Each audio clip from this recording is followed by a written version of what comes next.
Welcome to Man Does Tech, where I solve the problems you didn't even know you had.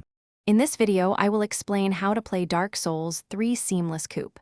This fantastic mod lets you journey through the entire game with up to 5 friends, breaking free from the usual co-op limitations. You can explore, fight bosses, and progress the story together without constant disconnections. Plus, it uses a separate save file, so your original game is completely safe. Installing the mod is straightforward. First, download the Seamless Co-op mod from Nexus Mods. Once downloaded, extract all the mod files directly into your Dark Souls 3 game directory. Next, navigate to the Seamless Co-op folder and open the DS3SC settings. Ini file. Here, you'll need to set a password.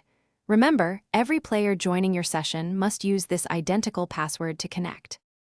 To begin your co-op adventure, launch the game using the dedicated Seamless Co-op launcher, not the standard Dark Souls 3 executable.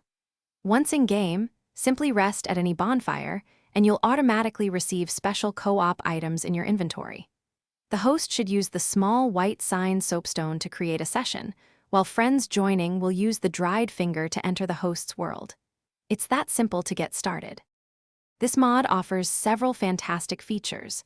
If a player dies, they respawn at the last bonfire, keeping the session active without interruption.